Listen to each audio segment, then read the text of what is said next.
आखिर कब तक हमारे देश की जनता सिर्फ भाषणों से ही पेट भरती हुई रहेगी और कब तक जनता तालियां बजाती रहेगी मोदी जी आपके भाषणों के ऊपर? आपने कभी सोचा है कि जनता किस हाल में जी रही है? हर बार मोदी जी आप भाषणों में बड़ी बड़ी बातें करते हैं, हर बार बड़ी बड़ी नई नई योजनाएं नई नई सुविधाएं देने की वादे करते हैं, लेकिन क्या वो सिर्फ भाषणों में ही देते हैं या जनता को, आम जनता तक भी पहुंचती है?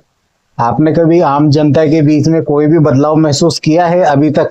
अरे 2014 से पहले इससे कई अच्छी जनता, कई अच्छा मनोबल था हमारे देश की जनता के, अच्छे रोजगार थे। 2014 के बाद से हमें जनता को ऐसा लगता है जैसे कि हम सिर्फ कठपुतलियां इन नेताओं के हाथों, जो कभी दंगों में कभी किसी और समस्याओं में इनके नाम पर भड़काया जाता है और जनता को चूतिया समझा जाता है। और जनता वाकई में नेताओं के लिए चूतिया ही है। हम लोग, हम आम जनता सच में चूतिया है नेताओं के लिए। 3 मई को हमारे मोदी जी का फिर से एक नया भाषण आया है, वही विकास, जनता की सेवा, राष्ट्रवाद के ऊपर। लेकिन क्या ये जनता के बीच में है? आपको लगता है पीएम सर कि ये सब जनता के बीच में हो रहा है? आप सिर्फ भाषणों में कुछ भी कह देते हैं और जनता मान लेती है। क्या लगता है आपको इस बार भी जनता मान लेगी? नहीं मानेगी मोदी जी। जनता इस बार जान चुकी है कि आप मंच पर जाके कितनी अच्छी एक्टिंग करते हैं। और इस बार मैं विश्वास के साथ कह सकता हूँ कि जनता बहुत ही ज्यादा समझ चुकी है, जानकारी रखने वाली है, शिक्षित है हमारी जनता। ये सिर्फ आपके चुनावी जुमले हैं जो इस बार काम में नहीं आएंगे आपके। हम वो सवाल पूछेंगे जो दलाली करने वाली मीडिया छुपा दिया करती है। हम वो मुद्दे उठाएंगे जिन्हें सत्ता दबा दिया करती है। हम ऐसे सवाल पूछेंगे जो शायद कई लोगों को चुभे। हमारे सवाल कई लोगों के लिए परेशानी भी खड़ी कर सकते हैं और सरकार को हमारे सवालों का जवाब देना पड़ेगा, क्योंकि ये देश सिर्फ सरकार का नहीं है, आम जनता का भी है, मेरा भी है। मैं गर्व के साथ कहता हूँ कि मेरा भी देश है। मैं भी सवाल पूछने की हिम्मत करता हूँ। मोदी जी ने कहा है कि सरकार का धर्म है जनता की सेवा करना, तो पूछना तो बनता है कि कौन सा धर्म और कौन सी सेवा? महंगाई की मार वाली सेवा या बेरोजगारी, बढ़ती बेरोजगारी की तलवार लटक रही है युवाओं की इस गर्दन पे, वो वाली सेवा?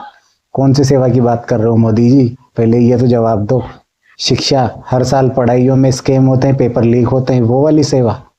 और हमें अन्न उगाने वाले अन्नदाता, देने वाले किसान जो आत्महत्या करते हैं, ये है आपकी सेवा? या अडानी और अंबानी जैसे लोगों के साथ देना, उनका पक्ष लेना, ये है आपकी सेवा? मैं जनता से सवाल पूछना चाहता हूँ, क्या आपके बच्चों को नौकरी मिली है? क्या उनका पेपर लीक नहीं हुआ? अरे 2 वक्त की रोटी खाने के लिए लोग कितने हाथ पैर मारते हैं, कितनी परेशानियां उठाते हैं आम लोग, आम जिंदगी में कितनी मुसीबतें झेलते, कुछ जानते भी हो? मैं जनता से निवेदन करता हूँ, इस वीडियो को अपनी आवाज़ समझ के आगे बढ़ाइएगा और अपनी राय कमेंट बॉक्स में ज़रूर दीजिएगा प्लीज़। हमारे पीएम जब भाषणों में आते हैं तो आत्मनिर्भर भारत की बात करते हैं, लेकिन सच ये है कि हमारे देश का हर युवा अपने आप को ठगा हुआ महसूस करता है जब उसका पेपर लीक हो जाता है।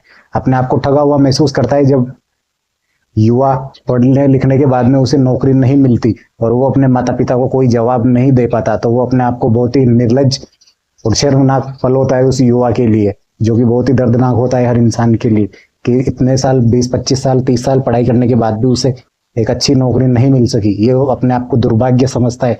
ये उसका दुर्भाग्य नहीं मोदी जी, आपकी सरकार की नाकामी है, नालायक हो आपकी सरकार। शिक्षा महंगी, इलाज महंगा और रोजगार तो छू मंतर, बिल्कुल गायब। कहाँ है आत्मनिर्भर भारत मोदी जी? जवाब दीजिएगा इस बात का हमारी जनता को, मुझे नहीं। क्या मोदी जी के भाषण इस देश को आत्मनिर्भर बना देंगे? क्या लगता है आप लोगों को? या मोदी जी जनता के बीच में आकर भी कुछ काम करके दिखाएंगे?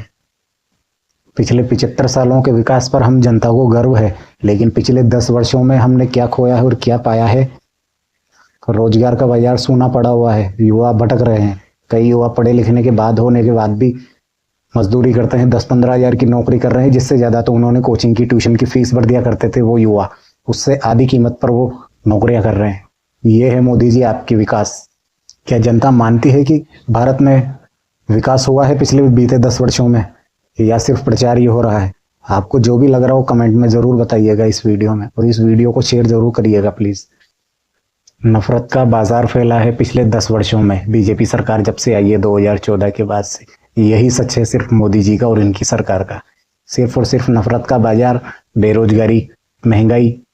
जो 20-25 साल पढ़ाई करते हैं उसके बाद भी उन्हें नौकरी नहीं मिलती, इससे ज़्यादा बेरोजगारी। पढ़ते लिख रहे आदमी 1-1, 2-2 लाख रुपए फीस भरते हैं, उनके पेपर लीक होना, आदमी युवा मर रहा है लेकिन सरकार को किसी बात की चिंता नहीं। ये हंसी ठिठोली करते हुए नजर आते हैं हमें मंचों पर, अपने मित्रगणों की सहायता करते हुए नजर आते हैं। न्यूज़ों में कई लोग तो रिपोर्ट के साथ एक्सपोज करते हैं इन नेताओं को, यानी कि हमारे मोदी जी को। राष्ट्रवाद की बात करते हैं, संस्कृति की दुहाई देते हैं, लेकिन जब लोग भूखे मरते हैं आम जनता, तब इनकी राष्ट्रवाद कहाँ जाता है? और जब हमारे किसान भाई आत्महत्या करते हैं तब इनकी संस्कृति कहाँ जाती है? मोदी जी जवाब दीजिएगा इस बात का कमेंट में। क्या मोदी जी राष्ट्रवाद, संस्कृति जैसे मुद्दों पर ये क्या चुनावी टूल बना रखा है आपने मंच को, जहाँ पे जाते हैं और बस भाषण देते हैं और काम कुछ नहीं करना, बस जनता को चूतिया बस समझना है, चूतिया बनाना है जनता को और मौज लेनी है। घी पियो और मौज लो, कर्जा करो और घी पियो और मौज लो। ये हमारे देश का बहुत ही बड़ा दुर्भाग्य है कि पिछले 10 वर्षों में हमारे देश ने इतना सब कुछ झेला है बीजेपी सरकार के राज में। हर खाते में 15 लाख, 2 करोड़ नौकरियां हर वर्ष। देश को झूठ से चलाते हो बीजेपी सरकार। मोदी जी झूठ बोलते हो मंच पर चढ़ के, चूतिया समझते हो जनता को। कहाँ है आपके वादे, कहाँ है आपके 15 लाख और कहाँ है वो 2 करोड़ नौकरियां हर वर्ष? भारत देश को और देश की जनता को झूठ से चलाना संभव है, लेकिन जनता की भूख से बचना यह संभव नहीं है मोदी जी। क्या हमारी जनता को मोदी जी के कोई भी वादे पूरे होते हुए अभी तक दिखे हैं, या सिर्फ अब जनता समझ चुकी है कि यह सिर्फ चुनावी ड्रामा है मोदी जी का या सरकार का? अगर आप लोग वाकई में बदलाव चाहते हैं देश में तो कमेंट बॉक्स में अपनी राय दीजिए और वीडियो को शेयर कीजिए, अपनी आवाज़ बनाइए इस वीडियो को और शेयर कीजिए ज़्यादा से ज़्यादा लोगों तक। आप सरकार से क्या उम्मीद करते हैं और देश में क्या बदलाव चाहते हैं, कमेंट बॉक्स में लिखिएगा। चैनल को सब्सक्राइब कीजिएगा। हम फिर आएंगे नए मुद्दे पर, नया सवाल और नए मुद्दे पर बात करेंगे। Thank you. वीडियो को सब्सक्राइब जरूर कीजिएगा, शेयर कीजिएगा, लाइक कीजिएगा।